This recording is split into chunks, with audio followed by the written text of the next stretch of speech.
Hi, I'm Kylie, just another Army vet. Since it's headline news, I'm sure you've heard about the U.S. soldier who made the bold decision to cross into North Korea instead of getting kicked out of the Army back home. Private Travis King was actually stationed at Fort Bliss with the 1st Armored Division, but was currently on a Korean force rotation. After spending about 50 days in a South Korean jail for assault and other charges, he was released to his unit on 10 July. This past Monday, July 17th, he was slotted to get on a return flight to Fort Bliss to be processed and discharged from the Army. The story is that MPs escorted him to a security checkpoint at the civilian airport and then left him to get on a commercial plane all by himself. He was able to join a civilian tour that was headed to the DMZ, or demilitarized zone, which is the volatile border between North and South Korea. Witnesses do recall seeing him being put into a van and sped out of there. We do know is that one of our service members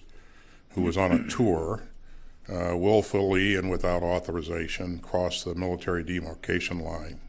We believe that he is in the BRK custody. And so we're closely monitoring and investigating the situation. I'm absolutely foremost concerned about the welfare of our troops. As of filming, North Korea has remained silent on this issue, and Private King's whereabouts are unknown. So let's break this down. First of all, I'm not afraid to say it, Private King is a dirtbag soldier that's about to get kicked out of the Army. The biggest problem that the Army knew he was a dirtbag soldier. Why in the hell would they trust him to get onto a civilian flight to get sent home and face further consequences? I get he was not in military police custody, but he was being escorted by MPs. If someone has to be escorted somewhere, then they should have had an escort with him on the plane, or they should have put him on a military flight. It was that simple. I promise you right now, those commanders and the people who were in charge of Private King and made the decision to leave him alone on a civilian flight are facing a career-ending investigation right now. Many people will get fired over this. You're fired. Get out of here.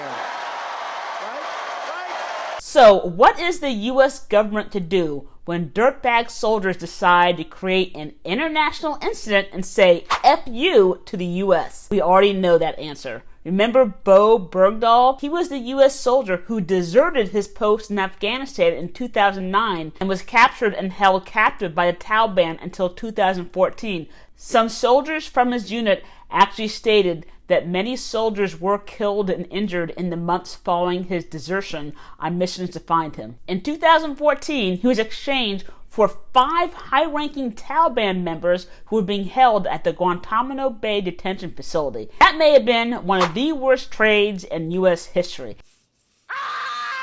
What's probably going to happen is that North Korea is going to give him some rough interrogations, imprison him, and then use him as a valuable propaganda tool. Once North Korea has bled him dry of all possible use, they will then make ridiculous demands of the U.S. government in order to secure his release. This will go on for a few months or maybe longer. The U.S. will finally give in to the woke court of popular opinion and the stupid demands of North Korea. Private King will then be sent back to the U.S. But if he does come home, what state will he be in? Remember Otto Gruber? My opinion is this: King made his bed, now he needs to sleep in it. He needs to accept the consequences of his actions. He chose to go into the tiger cage instead of accepting a parking ticket. I do have empathy for him and his family, and I hope and pray that he is not hurt or killed. If the U.S. government is able to secure his release, then I do support that. But I don't support giving in to the North Koreans